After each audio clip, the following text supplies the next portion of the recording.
I swear, if y'all put my verse on y'all records and all that, I want 700%. If y'all put my verse on y'all records, I want 700%. I'm coming in for 700%.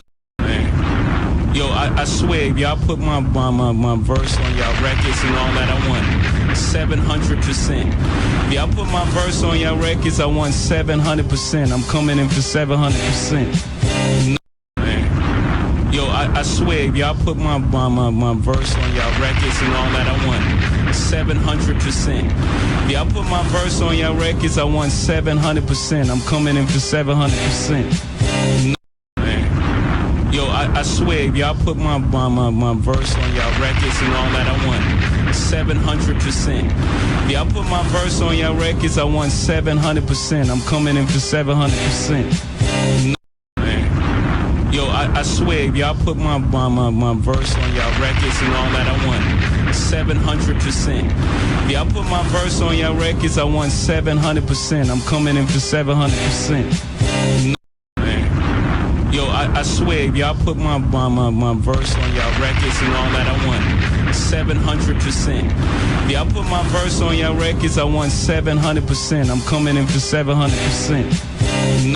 You know who it is, 700% Podcast. We Loopy out here. It's Vixen Assassin. We with 700% Podcast. Milwaukee, we in the building.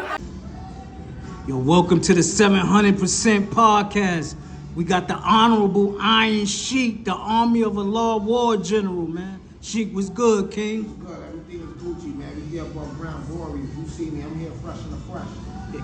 You know, we making it work. How we making it work, man? Yo, Iron, man. How you met Hassan Campbell?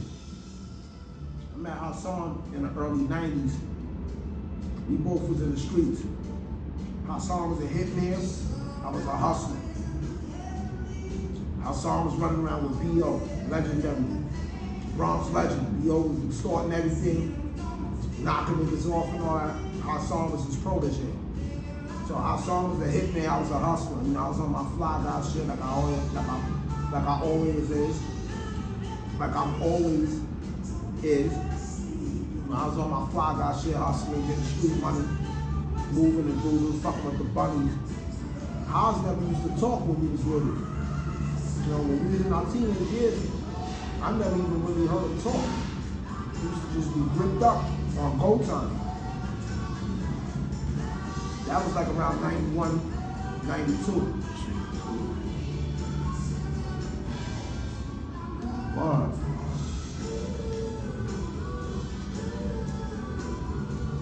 That was around 91, 92. And we've been tight ever since. And then we landed on the island together. And it was on like popcorn. We was back to back on the island, putting in work together. Alright. Yo, what happened to the little segments y'all used to do and all that? You and Hassan. Well, Hassan got two houses.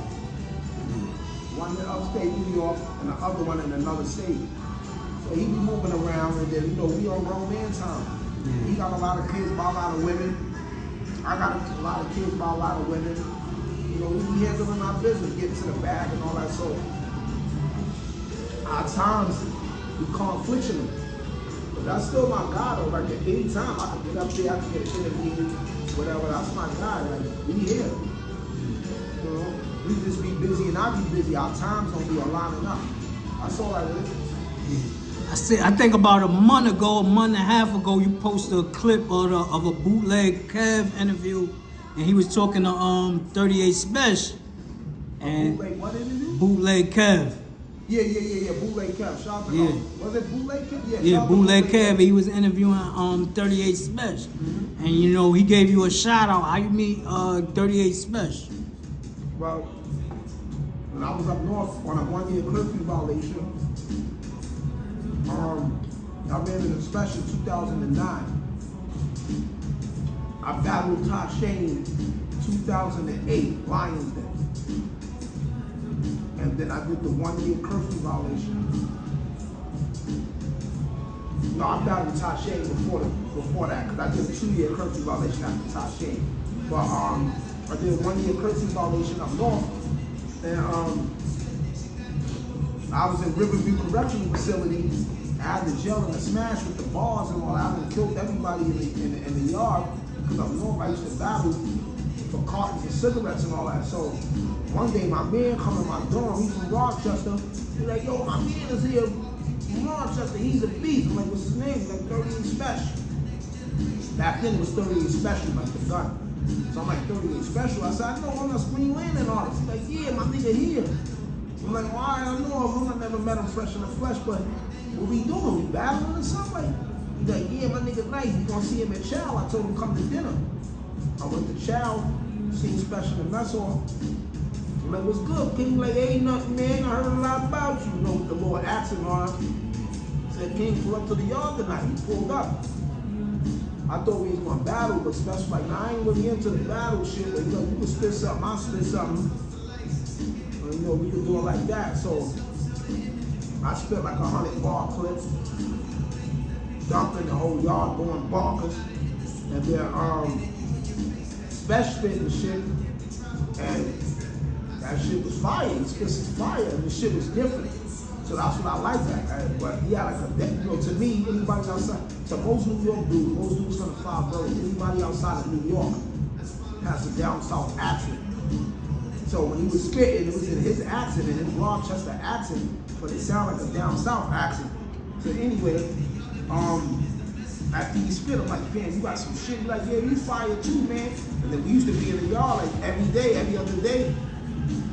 Spinning the yard, spitting, talking about our visions, what we gonna do when we get home, in regards to the music and how we gonna put out albums and different shit.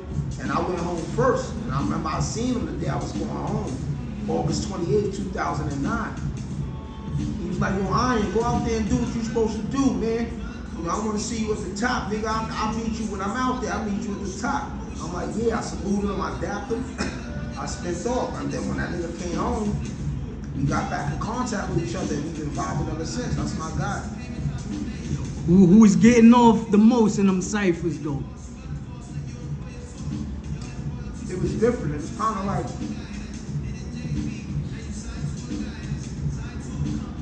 that's like if it was a cipher with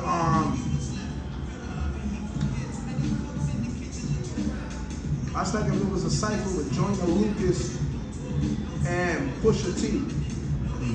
They both nice. Pusha T shit is drugs.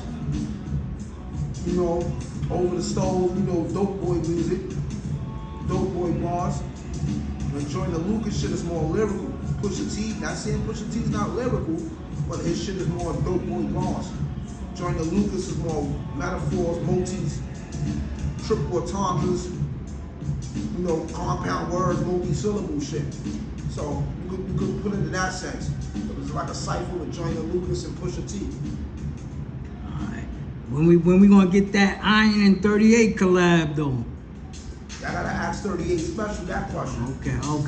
Yeah, that's a question for Special. You know what I'm saying? Yeah. I'm always ready. I write every night. Yeah. Not saying he don't. I write every night, but that's a question I gotta ask Special because, you know, Special got motion. Not saying I don't got motion, but we still in two different worlds. That's my man. We in two different worlds though. Touring, you know, he doing different things. He's more industry looped than me. I'm still underground. He's underground, but surface underground. Like it's different. You got commercial rap, you got underground commercial rap, then you got underground rap that has commercial presence, then you got underground rap, then you got underground. I'm still underground. You know what I'm saying? Yeah, you know. So who was your musical influence growing up? Rakim, Slick Rick, Chaos One, Big Daddy Kane, Chuck D. Look, I'm gonna show you. Bomb. Alright? Chuck D. My top 5 is Chaos One, Big Daddy Kane, Rakim, Coogee Rap, and Slick Rick. My honorable mentions is Scarface, Chuck D, and LL. Those 8 niggas is the GOATs. But those is my top 5. Rakim, KRS-One, Kool G Rap, Big Daddy Kane, and Slick Rick. Those is my top 5. But the honorable mentions is LL, Chuck D, and Scarface. Those 8 dudes influenced me. Who you tapped into right now, musically? I like the new album. It's a Hit Boy album, Fire. I like the new Freddie Gibbs and Alchemist album, Fire. I like Raekwon new album. I like the Clips new album. There's a few other things I listened to recently, but I'm trying to listen to a lot of indie artists though. Who your dream collab? If you could collab with any music artist, R&B, rapper. I don't really have a dream collab, but I would like to. There's people I would like to do music with. It ain't no dream collab. Because if I do it with them, I do it with them. If I don't, I don't. Like, yeah, I don't really get. I'm gonna tell you that I don't really get starstruck and none of that shit because I'm born and raised in the South Bronx. I grew up around celebrities my whole life, street celebrities and music celebrities. I knew Showbiz, AG, and Lord Finesse since I was little. I'm talking DITC. Yeah, I knew them since like 87, 88. They used to do talent shows in my neighborhood for a lady named Miss Rita. Cool Pieces for my project. KG for the Cold Crush Brothers for my project. B.O., Hassan Mentor, he used to bring Ice-T to my hood. He brought Ice Cube to my hood. Tim Dog used to always come to my hood. Especially around the time he had Fuck Compton and all that coming to Easy E and them. I always been around a lot of celebs. It's normal, it's regular. Like, I'm not no starstruck nigga, so it ain't no dream collab, it's a collab. If it happen, it happen. If it don't, it don't. And I seen Nas a few times in the 90s though. Not this Nas. Illmatic Nas, when he performed with the Fever in the Bronx. Yeah, me and my team was there. $900, $1,200 racing levers, Averex levers and all that. We freshed up, young niggas getting money. I ran into Nas at the Rucker back in like 93, 94. He had the army jacket on and all that. Yeah, we out there with racing shirts on, Action, Fox, Thor racing shirts, these Super Fleet, Harachis. Young niggas getting chicken. So I ran into Nas a few times in the early 90s. You know, salute the Nas though, and his progress and his growth and his success. It's very inspirational. Yo, how did you meet Party Artie?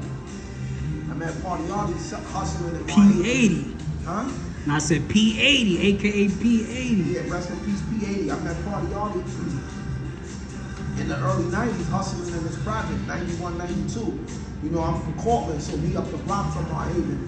But me and my people, we was the only Cortland niggas in Marhaven getting the money with the yellow top crack, the old 31 Illusion bottles. Rest in peace to my man LA. But yeah, we was out there getting chicken and niggas always knew I rhymed. So this girl named Trigger Tasha, shout out to Trigger Tasha, she's still alive. She was like, my cousin nice, I go get my cousin, cause my rap name was Cynicism. Sometimes they call me Sinister, sometimes they call me Sin, sometimes they call me Sinner, cause Sinner is my graffiti name. So she's like, Sin, I got somebody for you, Sin. My cousin Party Artie nice. Go get him. Go get him. She went and got Artie. We went at it. We went at it like 15 rounds, 20 rounds. Cause back then niggas just rhymed till the last nigga stopped. So a nigga run out of bars. So we went at it. So Artie's my guy. Rest in peace, Party Artie. Yo, was he in the Ghetto Dwellers at that time?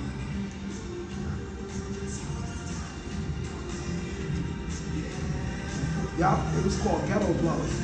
Then they switched the name to Get Dirty. But yup, no. It was called the Smashing Assassins. That was the original name. Shout out to my man D Flow. I grew up with D Flow. He was from my hood. But the name of their group was called the Smashing Assassins. Then they switched it to the Ghetto Dwellers. Then they switched it to Get Dirty.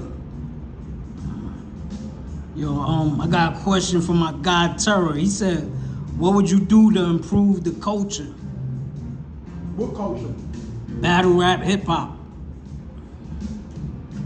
Battle rap or hip hop? Both.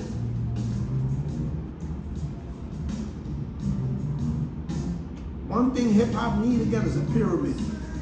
We need another pyramid. And if people don't know what the pyramid was, that was our version of CBGB's. The pyramid was on Avenue A and 6th Street. So it was a dude named Mental Supreme. He started the showcase called End of the Week, EOW. Fred the Godson used to perform there a lot. I used to perform there a lot. Party Artie, the Ghetto Dwellers used to perform there a lot. Actually, Mad Rappers used to perform there a lot at EOW. We need another pyramid, but a bigger version, like a bigger space where underground rappers could perform and improve their stage presence and network with all the other underground rappers. Also, so that's like our CBG, the pyramid. We need another pyramid. And then also what we need to help improve hip hop is we need different type of record labels. What I mean by that is this. Not people that's going to be culture vultures and leech off the culture. And not just labels that just want to sign rappers who's going to have commercial success.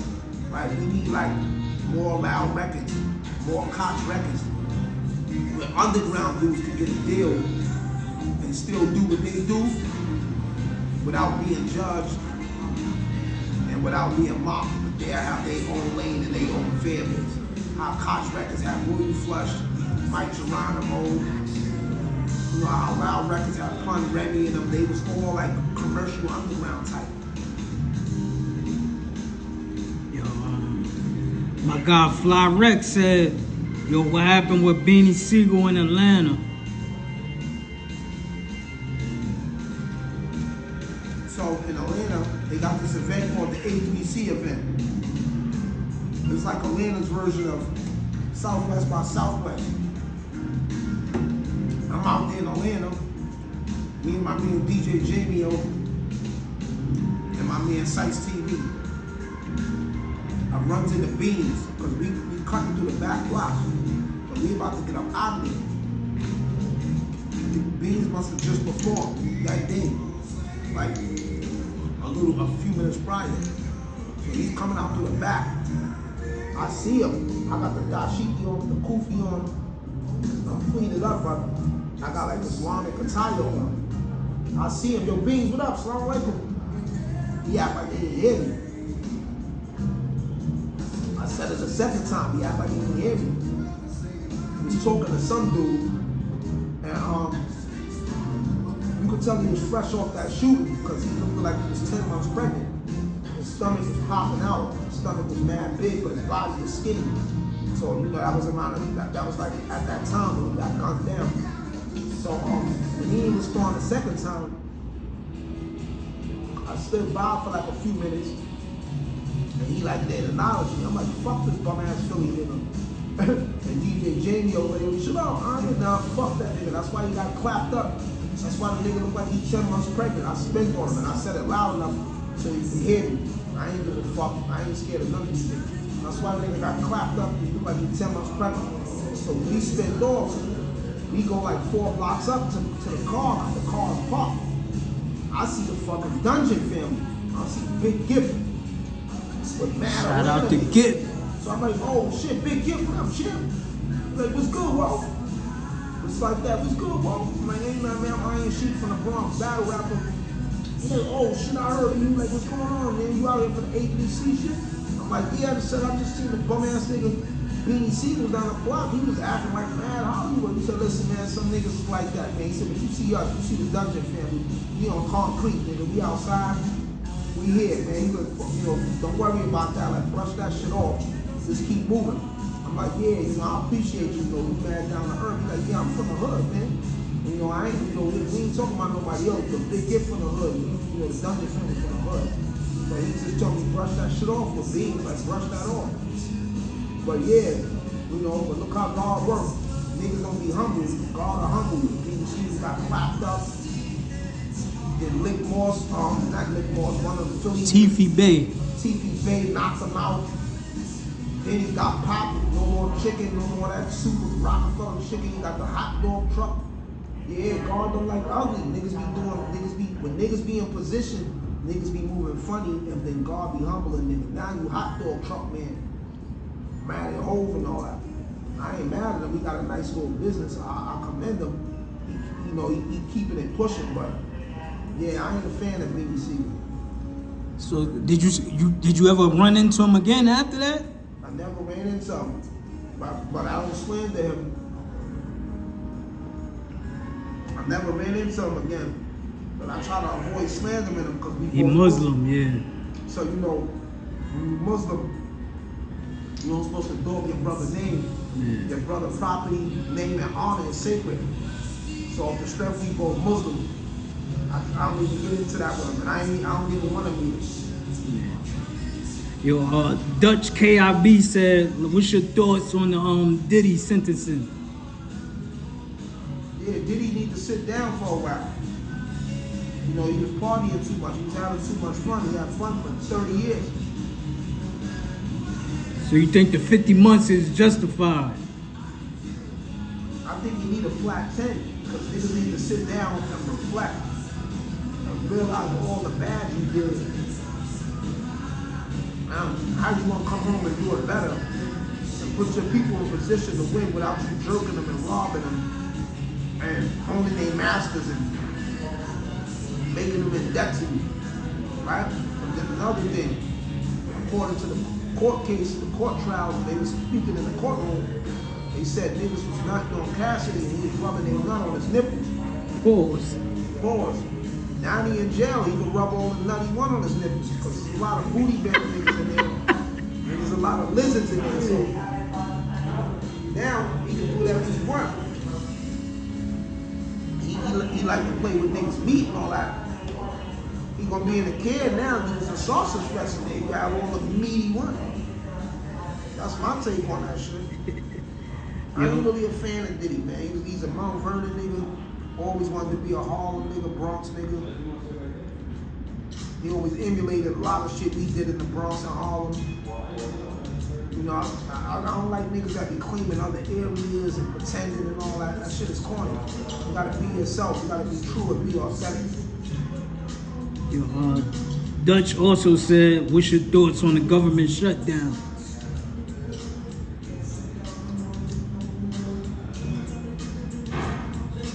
Government shut down many times. This ain't nothing new. There's been numerous government shutdowns. That's when they can't come to an agreement and they had odds with each other. All I tell the people is this: save your money now, your money will save you later. Take care of your body now, your body will take care of you later. Niggas gotta prepare. We behind enemy lines. And government don't give a fuck about us. And they issues is they issues. We gotta put ourselves in a position where the government shutdown don't bother us. If martial law starts, we won't be affected. If society go cashless, we won't be affected. But there's gonna be many more shutdowns. But how many more government shutdowns we gonna have before this shit go full anarchy and martial law lockdown? That's what people need to focus on. Dutch KIB, next question is, how you feel about the Drop Your Flag challenge by Hocus 4/5? Shout out to Hocus 4/5, that's my guy. I fuck with Hocus. Shout out to the Blazers. My thing is this. It wouldn't be no Drop Your Flag challenge if niggas never picked up a flag. I'm a Bronx nigga. I've never been in no gang. All I ever been is Muslim. I ain't never even had the urge to be in a gang. And I knew a lot of the first generation of Bloods. I was up north with Robo Just, OG Deadeye, Churns, Ferguson. I was with all them niggas. A lot of they hitters. The original Scar Valentine. I was with all them niggas. But I never had the urge to ever be no Blood or no Crip because that ain't New York nigga shit. And I'm not joining nothing that ain't about no super bad. I ain't saying there ain't Bloods and Crips and gang members that don't get the bag. There's some that get the bag.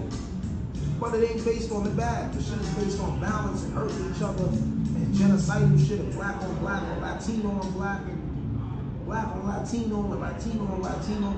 That shit is non-productive. So Hocus, he's in the right space right now.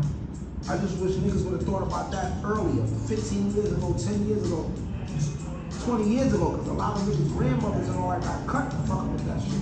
They was doing them initiations and all that shit. But I was up north, I'm Muslim, I was up north going against a lot of that shit. I never jacked with that gang shit. Yo, Dutch, next question is the Charlie Kirk assassination. They turned his TV off. I'm gonna tell you this. Niggas get assassinated every day, B. He'll be alright. His assassination is no different than any other nigga that's getting assassinated. It ain't like it was a Malcolm X, a Martin Luther King, a Gaddafi, a John F. Kennedy or something. Them niggas was trying to make an impact on society and change the diaspora. Was he trying to change the diaspora, or was he like an antagonist or a podcast nigga? Yeah, I wanna hold on, let me get all his questions out the way. Yo, he also said why battlers now struggle to beat Lux, Mook, and Rex.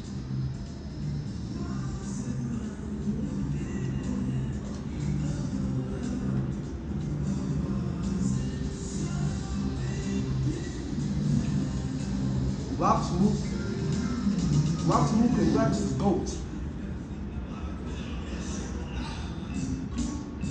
When I was in prison,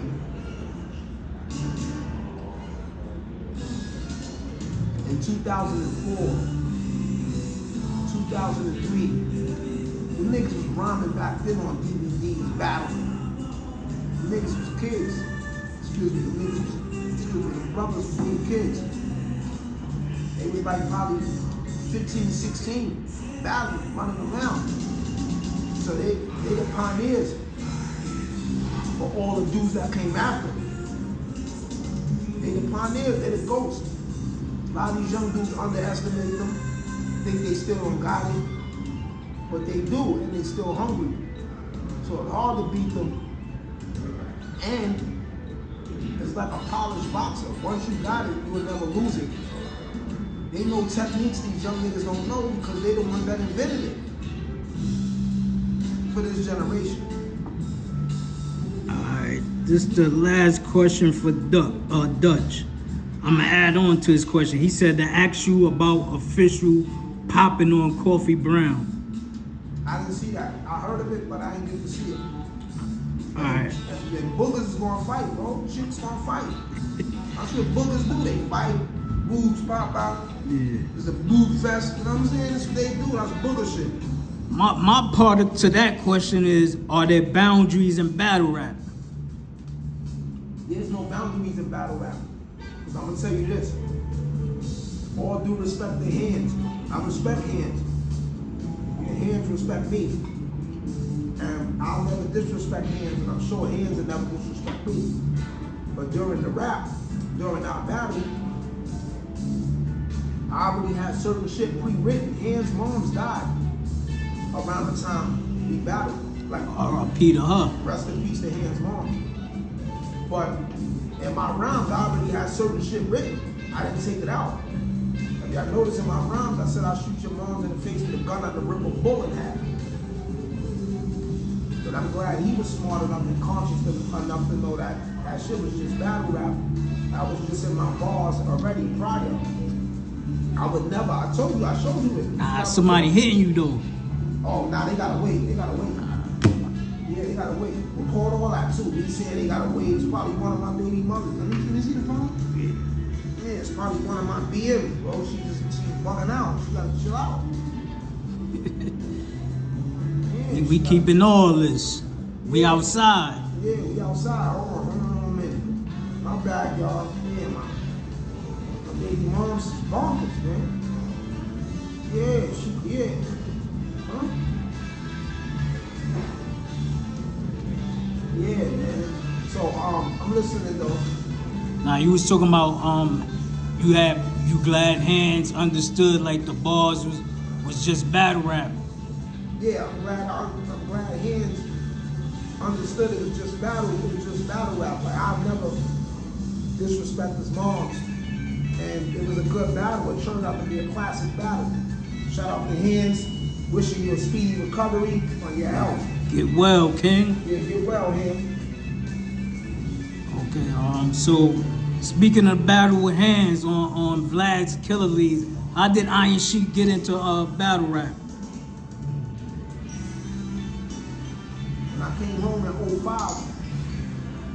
one of my mans, he in the underworld, you know, he's out in the street like he gets super chicken. He was like, yo, Iron, I know these niggas up in Fight Club.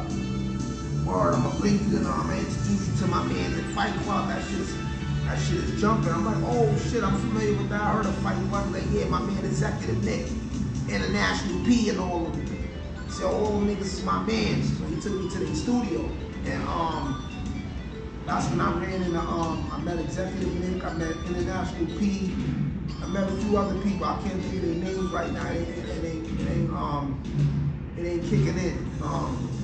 But when I went there, it was like fucking 50 Philly niggas there. I didn't know you had to audition for that shit.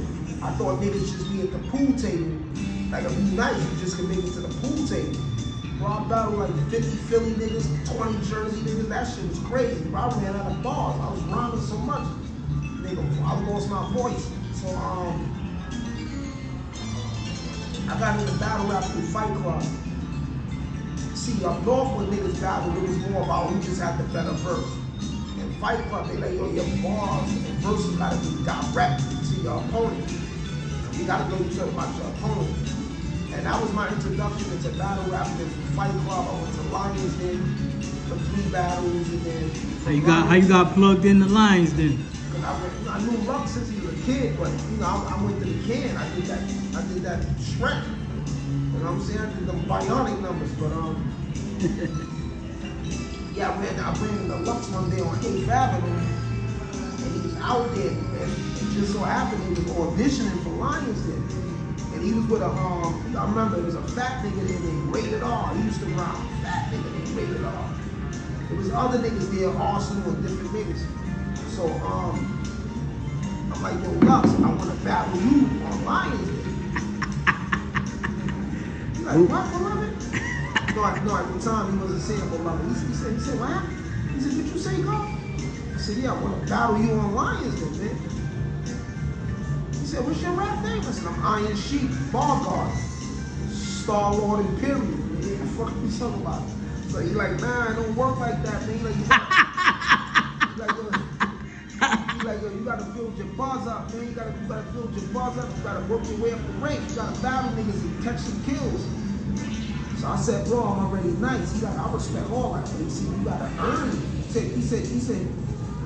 He said, in order to beat the champ, you gotta be the champ or some shit like that. He was like, yo, you gotta go through some battles.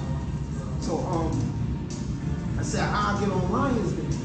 So he's like, oh, we auditioning right now. You know what I'm saying? So it was mad niggas on 140.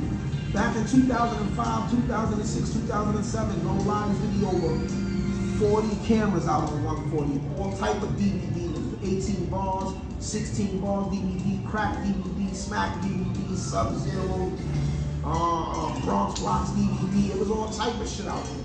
So he sent the Rated R nigga at me. I told Rated R go first. He like, nah, you go first, King. I said, once I go first, I ain't gonna stop. Remember, I'm fresh out of jail, so I got 100-ball clips. I got the yellow canary legal pads that they sell up north in Commissary. I used to write to the page run out. So I used to fill the whole pad up. The pad got like 100 pages. So I had like 100 of those pads. So I had like 100 times 100. You figure that out. 100 bar verses. You know what I'm saying? I had infinite bars. I killed Rated R. I spit my first verse. I'm punching for like 5-6 minutes. I'm just punching. Looks like, all right, that's it. Rated R didn't even want to really spit. When he did spit, it should have sounded like fucking Dora the Explorer bars. Shit was minimum. It's candy bars, man. And it looks like, nah, you're nice, bro. I'm gonna get you online here. That was it, champ. And from Lions down with the King of the Ring. Okay, I was about to ask how you got the King of the Ring. So Vega reached out deep on him, and King of the Ring wasn't like Lions Den. Lions Den was more savagery, more barbaric. King of the Ring, it was like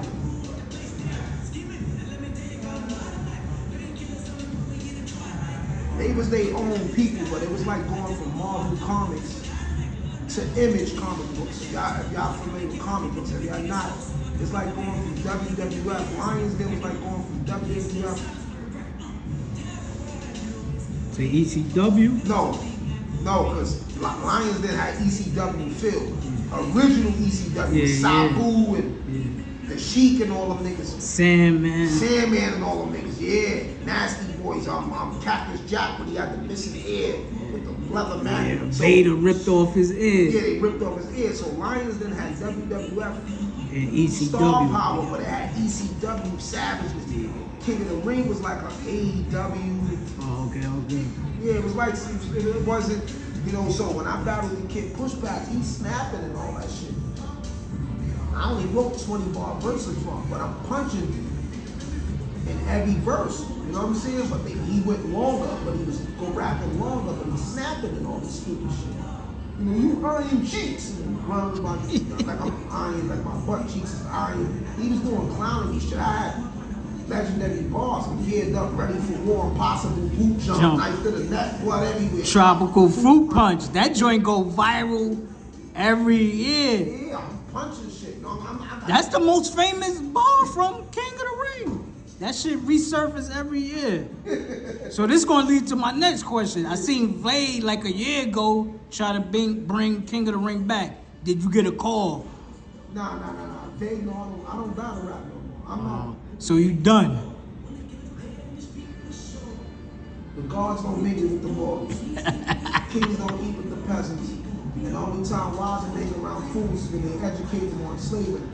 I'm not saying I'm bigger than battle rap, but I came during a time where everybody was outside. You had to have bars, and I held it down, right? And then the era I came through in battle rap, we either before or after the battle, we dropped a mixtape, then music videos, then we on other DVDs with ill freestyle. So it wasn't just the only time you hear me is when I'm at a battle. You see music videos, you hear freestyle verses on DVDs. It always was work. Now, if I want to hear something from Twerk, I might don't hear nothing till he do his next battle or Kiki Gotti or Calico. Nah, some of them doing music. Twerk, I think he about to drop New Jerusalem 2 soon. I gotta hear it. Geechee got albums too, but I get what you're saying. Most of them just sit around till their next battle. They don't promo or none of that. Yeah, and then another thing, all right, he about to drop New Jerusalem 2. I needed to drop 4 or 5 music videos on New Jerusalem 2. I need music videos.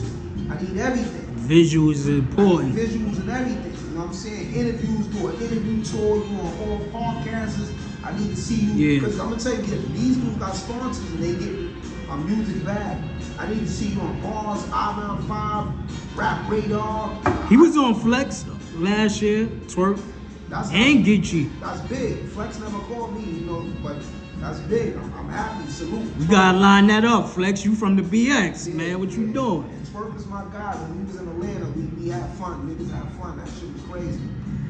Shout out to Batty Rap. The Batty Rap show is out. Yeah. Log on YouTube. Everybody subscribe. Shout out to my man Relly on. That shit is fire. We gonna get into that now. How you get plugged in with Vlad on the Killers League? Cause I know he brought y'all up to Sway in the morning. Yeah, that was through Math. Yeah, okay. Math was orchestrating that for Vlad. And they couldn't find nobody to battle hands. Okay. A lot of niggas are scared of hands. Doing hands, choking niggas out, you smacking niggas. Yeah, you ever seen that video? You ever seen that footage when Chess was talking crazy to hands? And then hands was like, nigga, I'll break your jaw. Like he went crazy at that. I ain't see that. Chess is my little man, but you know, sometimes, you know, he get different. And try to get different with hands. Hands like, nigga, I'll break your jaw. You know, you got all this bully, ugly nigga shit. Just like, yo, chill out. Like, you gotta, it's on, it should still be online, but niggas were scared of hands. You know, they didn't want to battle. Mav summoned Lord Iron. Lord Iron, you want to battle him? I'll blog. You know what I'm saying? I'll blog with it. And that's how it went. And, you know, shout out to Mav. Mav plugged me in. And, you know, that's how we did. And then from there, Mav got to get you in the barbershop too. He playing games. Yeah, he's playing games. And what's crazy is a few niggas mentioned my name in that barbershop. When he interviewed H Moneybags, I can't find that interview nowhere. When he interviewed H Moneybags from Rockefeller. Did he drop the full interview or just clips of it? Nah, I remember seeing that interview. Oh, the full interview? I know who H Moneybags is. Yeah. So he asked H Moneybags who he ran into up north. That was Spitters. He said a few names, then he said, oh shit, I can't forget my nigga Iron Sheikh. I was in Auburn when he was going crazy. Mav dumped it down. Oh yeah, I know Iron. So I know you said you ain't doing the battle rap joint no more. If Vlad bring Killers Leagues back and he have a 50 pack for you, would you battle again? I'm coming out. that 50 pack can bring Iron back out. I'm coming out for a 50 pack.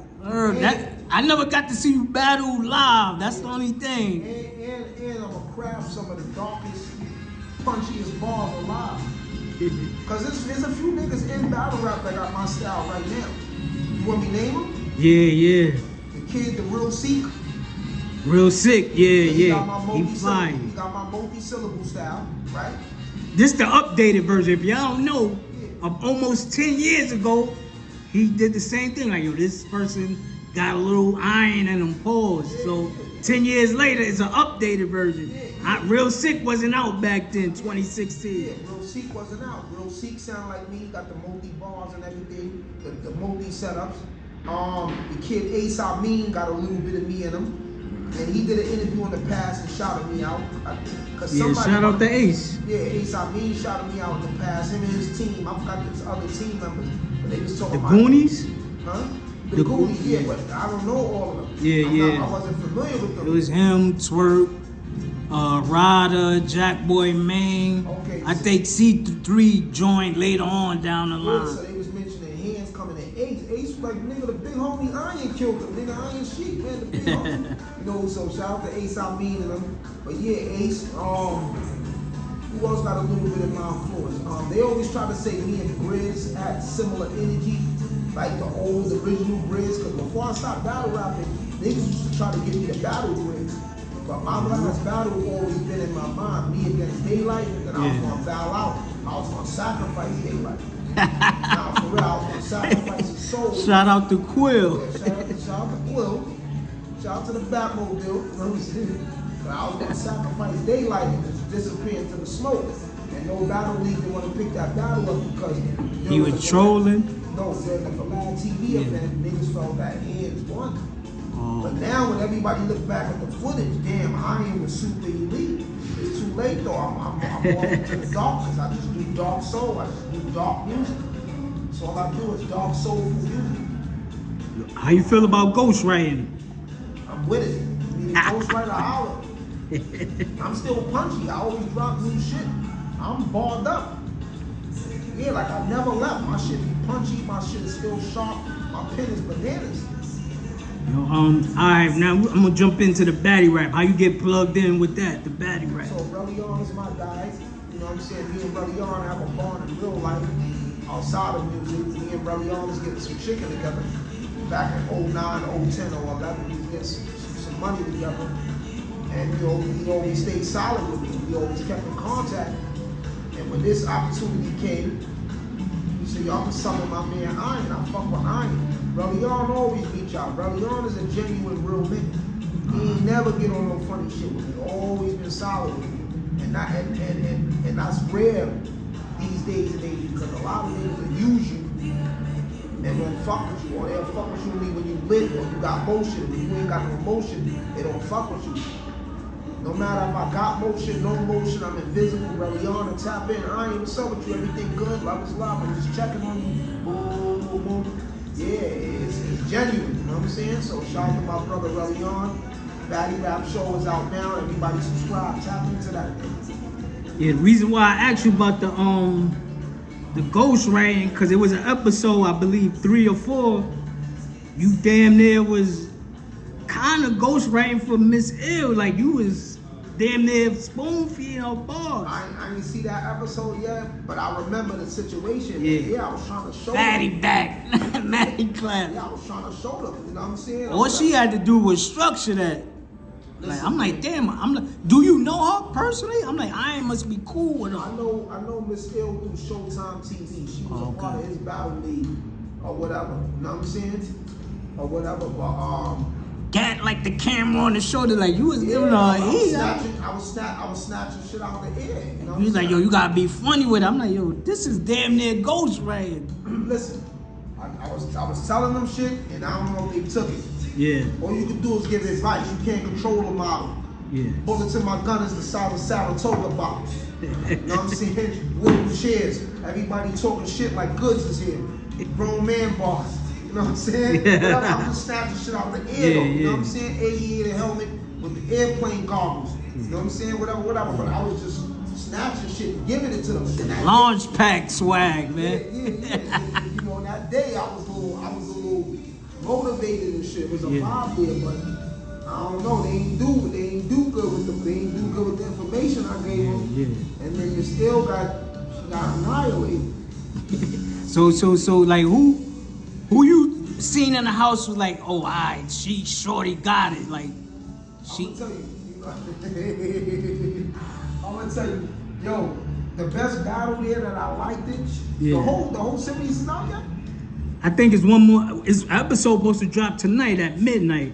It's gonna be Nadia Ali versus Zan, and they're gonna face Lady J for the 20 bands. Whoever win between them, because one of the chicks left early, so they had a dilemma. Like, yo, Zan. So they showed the Nadia Ali versus Tori Doe battle. Hell yeah, they been showing. Okay, so they did. Hell yeah. I was in that battle. Yeah, they showed that. They showed the other one too. When you was like, yo, Killer Be Killed, when they did, yeah, that was the Tory Doe, because they went to sudden death. And you was like, Killer Be Killed, Killer Be Killed. Hold on, but did they show me during they both battle, the Tory Doe and Nadia Ali battle? Did they show me? If you was there, you was in the camera shot. I'm asking you because Tory Doe, when they went 3 rounds. Oh, it went 3. They only showed 2. Oh, so they must have cut that part. Listen. They showed the first round, then they said, yo, we going sudden death. And then the second one. I'm the one that said sudden death. Yeah. But they went 3 rounds. Oh, they went 3 rounds before the sudden death or total? Because they went 1 round and then y'all deliberated and then y'all gotta go sudden death.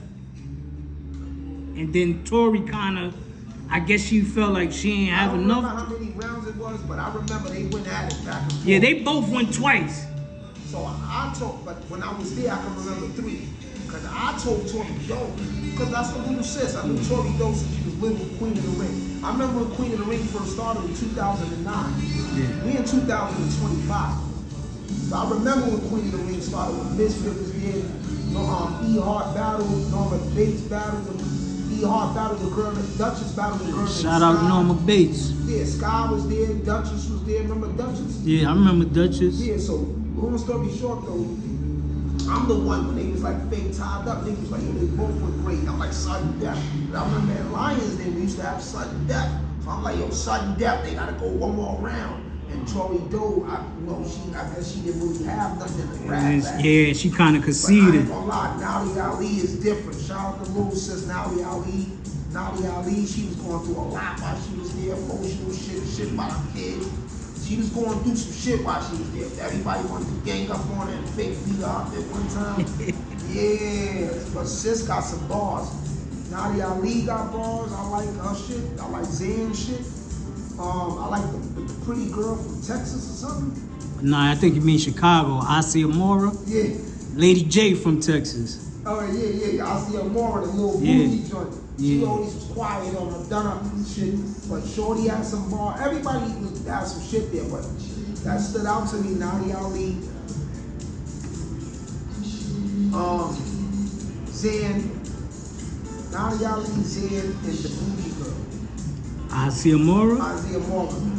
And then Shorty had me in tears. You big for nothing. You big for nothing. What she called? Right of the block or something? The AG. She just kept saying you big. Oh, you talking about hashtag? Yeah. She couldn't get to it. And the funny thing, she called for the battle. She put herself in that position. Yeah. That's crazy, bro. Yeah. Yo, I want to jump into fashion real quick, man. What's some of your favorite brands and all that? I fuck with vintage code of individuality. I don't really like a lot of shit. The new code is no. Let me rephrase that. I like vintage code of individuality. I'm a fan of all Japanese denim, salvage denim, Japanese denim. I'm a fan of that. Coat is coming back to their original format now. They making flare-laid jeans, distressed jeans. I'm about to cop out soon. Coat. If anybody from Coat Individuality see this, y'all gotta create a budget for me, bro. I've been repping Coat for years. I got like 20 pair of original Coat jeans. They was costing $400, $450 and all that. I got original Coat jeans. Once they started putting that face on the back of them, with the face crown, I didn't buy no more Coat. I didn't buy no more, but now they get back to their original shit. But I like Coat of individuality. I like Chinese laundry.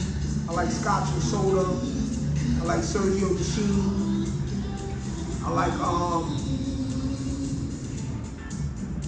like certain shit if it's rag and bone. I like Abercrombie. I like all my catalog shit. Abercrombie, J. Crew. I like Brooks Brothers. I like Paul and Sharp. I fuck with Paul and Sharp clothes. And then there's certain name brands that make certain shit that don't do other shit. So in the winter I like to dress. In the winter I like ski clothes. In the winter I like ski clothes. Haley Hansen is my shit. I like ski goggles and all that. So in the winter I like ski clothes. In the summer I like golf clothes and tennis clothes. In the fall and spring, it can go either way. A lot of denim, different shit. I like aviator leathers. I'm a big fan of A2 Bomber aviator leather. If y'all don't know what A2 Bomber aviator leathers is, those are the leathers I be wearing. They always got women on the back. It's always brown leathers. Shit's made out of cowhide, buffalo skin, real leather, and they always got women on the back, different women. The Scott coats, they got an aviator joint with Vito on the back. They came out with one Averex last year, 2 years ago. It was an A2 Bomber. They had the cards on the back. A lady with some cards on the back. But I'm a fan of A2 Bombers. I'm not a fan of Averex and Pele this time around. Everybody getting them shits thinking they super elite. If you couldn't get them when they was being got in the early 90s, mid 90s, and now you're an adult, you can afford them and get them now. I was wearing them shits in 91, 92 when niggas didn't know what Averex was.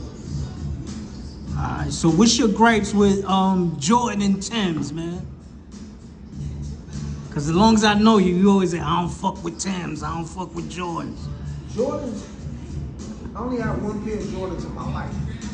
That was as a kid in the 80s.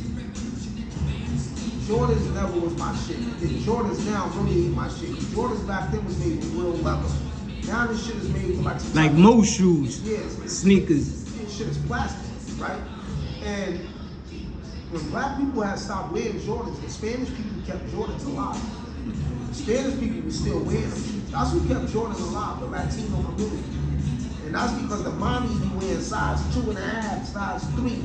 They always got small feet, so it ain't nothing for them to get Jordans. It should be $80. But I never liked the Jordans. I never liked the Timbs. I remember one time I got tired of wearing Prada sneakers and all. I used to have mad Prada sneakers and mad Morbies and all that shit. And one time I'm like, damn, I'm paying $500 and $600 and $700 for one pair of feet. I went in the store one day, I think it was Dr. J. They had beef and brockies for $150, like $180, $160, the 3/4. Shout out to the beef and broccoli. So I bought 3 pairs of shit. I bought the beef and brockies. I bought the chicken and cheese. The chicken and cheese is it's like it looked tan brown with the green. And then I bought the yellow ones with the green. It's the banana looking shit. I wore each pair one time, and my feet, it felt like I was walking on the earth. It was just to have no feet support. I never wore them again. I think it was just a homeless nigga, bro. I gave each pair to a homeless nigga. All I do is A solos, Bass Cortex, the real A solo. Like, it shit gotta be like 350 and better. You gotta get the elite A solos. And I fuck with Bass Cortex, it's the Sundowners, and the Skywalkers and the Sundowners. But I don't fuck with no Timbs, and I don't fuck with Jordans, bro. And most sneakers I get is always suede. I like Air Max ones. I'm a fan of Air Max ones. I always get a lot of the suede ones. I like Saucony's gels and all that shit. I get suede. I always get suede. I like the Clyde Pumas. I always get suede. I like suede sneakers because you can brush dirt off if somebody try to step on your shit, scuff your shit. You can brush the stain off. Like the shit come off a stain. Once your shit is leather or something, that shit stain up. Shit be hard to get it off. But yeah, I'm listening. Yo, have you been following the DNA Goods and J Mills situation? J Mills been kind of blacking on them. They've been shooting back at him. How you feel about it? New video, DNA just dropped. On the No instrumental you talking about? Yeah, He that did the was cool. freestyle, yeah. That was cool. It was cool. It was cute. No, it was cute. He got to go harder though. I ain't gonna say it wasn't balled up, but it was cute. J Mills didn't drop nothing yet. All three of them is legends in their own right. J Mills is before Goods and DNA. Even though they saying Goods back, J Mills back. Yeah. Maybe. Nah, he did. I saw it. Okay, but J Mills is before them. Yeah. But I'm gonna tell you the difference. J Mills is Cash Money.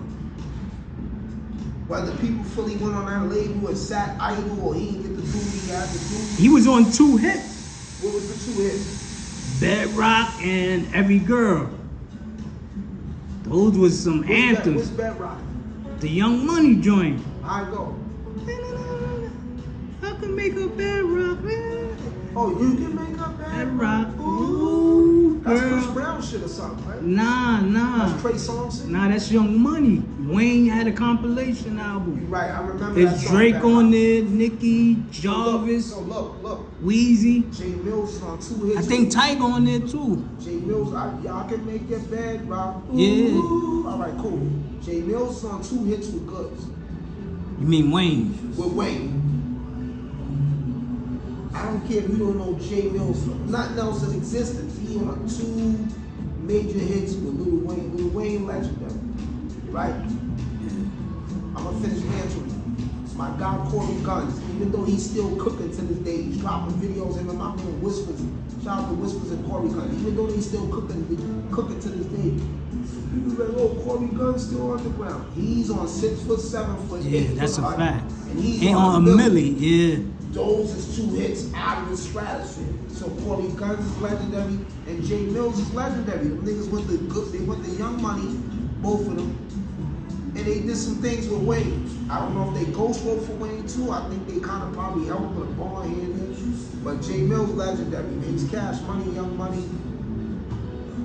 Came from Harlem. He was in the group with Vado and Yeah, Charlie. most hated. Most hated. They was in the group. Then Vado went with his way. Mills went his way. Listen, that's legendary. It's more than what I did. I don't got no songs with Lil Wayne. I ain't know no black songs. Is he a battle rap legend? Because that DNA point was like, yo, he's a pioneer, not a legend. When he was talking to Rob.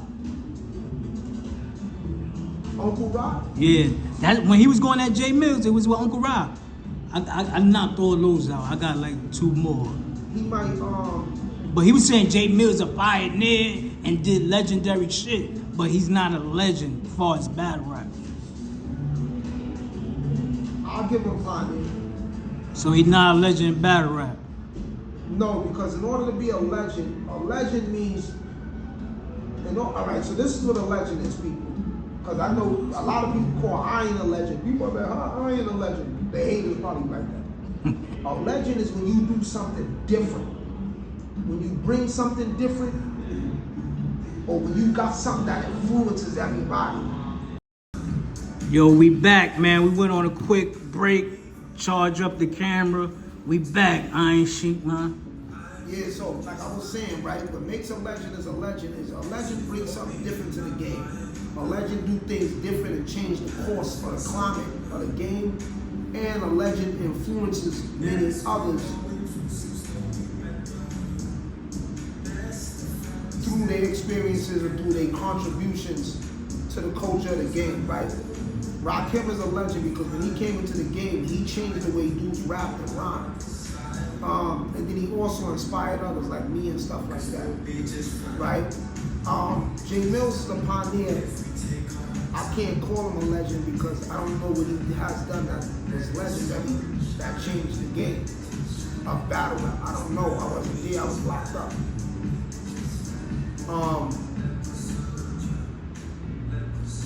When I was battle rapping, I was the only nigga rapping up like a terrorist or whatever how you want to call it. I'm coming through different Gucci goggles, all type of different ski goggles. You know, my image and my bar pattern and structure, my shit was different. And I influenced others. I named some Ace Irene, The Real Sheikh, Grizz Rothstein. I feel I had an influence on Lux. If y'all hear how he rhymed down, you know, Lux is his own man, he's his own legend. But if y'all hear in his style how he set up a lot of his motifs, he didn't rhyme like that in the past. You know what I'm saying? So I feel I had an influence on Lux as well, and many other people, right? So a legend is someone who brings something different to the game, but also you influence others and you create a climate and a pace. When Nas first came into the game, he changed the game as well. Illmatic. Right? Huh? Yeah, Illmatic. He changed the way niggas rhyme. Nas was 14, rhyming better than grown men. So can I say J Mills is a legend? I don't really know. But he did legendary stuff by the intro of 2 songs with J Mills and getting signed to Cash Money. I can say that. Even if DNA might feel like he's not a legend, he's just a pioneer and he have done legendary stuff though. Now people probably say, can you be a legend without doing legendary stuff? Yeah and no. John Starks is not a legend, but he dunked on Jordan. That was some legendary shit that John Starks did. So that's an example. Again, King. So I'm gonna follow up that is are Goods and DNA legends based on what you broke down as what a legend is. They pioneers. They pioneers. Yeah, I know you. I told you 2 They've more. done legendary shit before. Yeah. But they pioneers. Though. I know I told you 2 more questions. I want to ask when we getting some music. What up with the music? I'm sitting on like 3 or 4 albums. I just was trying to figure it out because, you know, TuneCore and DistroKid, they changed a lot of rules. Now when you upload music through them, they fake gonna own your masters. They gonna basically own your music. They can do whatever they want when they want with your music and stuff like that. And I'm not a fan of that. I'm not fond of that. So, you know, there's a lot of criteria and fine print going on with a lot of them. So, you know, I'm going into physicals. I'm going back into physical CDs and vinyls and stuff like that. Direct to consumer. Yeah, direct to consumers. I'm gonna do that, and I am gonna upload some music through United Masters. Oh, that's Steve Stout. Yeah. But I'm not doing it to recoup revenue from the platform. I'm doing it because the music go on JPay. And JPay deals with the prisoners. Yeah. So you know, that's dope. Yeah, being now I'm an up north legend. I did 13 years in jail. I got comrades still in there doing 30 years, 20 years. So I want my music to circulate through the prisons because I feel like I can go triple diamond in the prison. You know what I'm saying? Diamond is above platinum. Triple diamond is elite status. Million. So I'm saying I'm That's 30 M's. That's 30 million. So I know in prison niggas will love my shit. I'm fucking bar. I'm a bar mitzvah. I'm bar mania. You know what I'm saying? So I'm gonna upload music through United Masters just so I can get on Big JPay. And then when dudes in jail buy your music off their tablet on JPay, they paying $20, champ. So picture that, they pay $20 per hour. That's good shipping than being on DistroKid, TuneCore, iTunes, you only getting a penny a stream or whatever, some stupid shit like that. That shit is whack. Yo, so what's your musical creative process when you're in the studio? Lights gotta be dim, incense, sage burning. Like you got the entourage. Or just you and the engineer? Yeah, so when I do studio sessions, I always do locked door sessions. And what I mean by that locked door session, I might bring a cameraman. That's it. It's just me, the engineer, and the cameraman. I don't bring an entourage. I don't smoke, so I don't want no smoking in the studio. I don't drink. I don't want no drinking in the studio. And then if it was a session before mine, I always tell the engineer, yo, air that shit out before I come. Like, turn the AC on, open the windows, clear all that weed and cigarette bullshit out. But I like to be in the studio with just me, the engineer, and maybe a cameraman because it's more personal. And then I record, I memorize all my music before I get to the studio. So the first studio is at my bathroom. My bathroom is my first booth, so I make sure I recite all my songs. And then once I get like 10 to 15 songs that I do like, then I'll book a studio session and I knock out 4 songs an hour. So if I book a studio for 5 hours, 4, 8, 12, I'm knocking out an album in 3 hours, and then the other 2 hours might be 1 hour emailing shit to different people. He might email it to my other engineer who makes it master on my music. And then the other one, I have an MP3, all my songs, just so I can keep listening to them and critiquing myself when I'm in the presence of my own. Yo, are we gonna get like a Iron Sheikh biopic or documentary? That's a good look. That's a good question. I want to do one. I still feel like I got a lot more to accomplish and a lot more work to do in my life with my music, with a bunch of things. But I would like that, but it would have to be like a unique, hungry cameraman because my shit need to be a certain way. You know, I've never been to film school or nothing, but I pay attention to a lot of films. Scorsese, Tarantino, Rodriguez, you know, I'm familiar with certain shit. And it gotta be shot a certain way. The interview gotta be shot a certain way. A few years back, I remember seeing you make a post saying like you always pick your wifeys in the wintertime. Why is that, and why should all men follow suit and do the same? Well, in the summer is this, right? Especially when you're in urban environments, the Bronx, Harlem. You know, in the summer, a lot of chicks get away with wearing nothing. And they wear a lot of bullshit, spandex, slippers. You know, all the woman really needs. Lolitas, 2 for 13. Yeah, Lolitas, Karmas, Bombees, Revolutions, Pretty Girl, Rainbow, all them stores. But in the summer, all a woman really needs is a nice body. She can get away with a $2 spandex outfit on and some $5 slippers and keep her hair and nails done. And dudes act like she a diva or like she's some elite quality joint. But in the winter, it's a little different. It costs money to stay warm. You know, it costs, the maintenance is a little harder. You know, the upkeep. So when you meet a chick that got her shit together in the winter, hair done, nails done, she popping out different macages, minks, Montclairs, all type of different animals and different fabrics. Good Gore-Texes, you know, some joints do the moon boots or whatever it may be. You know she's a little more well-rounded and she's about her bag. You know, because in the summer, a lot of chicks are like, the summer is like the time for the prostitutes to play and come out. But they would get me mad is in the summer, chicks have deceive and fool and trick a lot of these guys, but they not earning the money to, they is earning money, but they not investing it right. They not investing like in an apartment or some winter clothes or, I be like, yo, when I be seeing chicks in the winter with like pajamas on and bonnets on their head and shit, like what did you do all summer? You mismanaged your money, you fumbled the money, you partied it up, smoked it up, drank it up, sniffed it up. So, you know, I'm from the era where we picked our wifeys in the winter because we looking for a certain caliber of maintenance, a certain caliber of hygiene, and a certain caliber of display. You know what I'm saying? That's what it is, man. The summer, anybody can get tricked. Even a bum nigga, he got muscles, and all he doing all summer is wearing tank tops and t-shirts with some shorts and some slippers. And then when winter come, he don't got no place to slay. Come to find out he homeless, or he was living on a roof, or he was a beach bum. You know what I'm saying? Yeah, you don't know where he is. So, you know, he had muscles and he always had a clean t-shirt on and a clean tank top and some good shorts and slippers. But then now when winter comes, you find he don't got nowhere to stay, he don't got a coat, he don't got a job. He deceived you, he tricked you. You know what I'm saying? All right, last question, Iron. What's the keys to peace and war? So the keys to peace, right? If you want to change the world, you first got to change yourself. So the keys to peace is mastering yourself, remaining disciplined, right? Like I don't smoke, I don't drink, I don't have no tattoos. I'm a loner, I'm a social introvert, I'm a minimalist, right? Outside of my 2 jobs, I'm always in the gym working out, right? I reevaluate myself every night and every morning.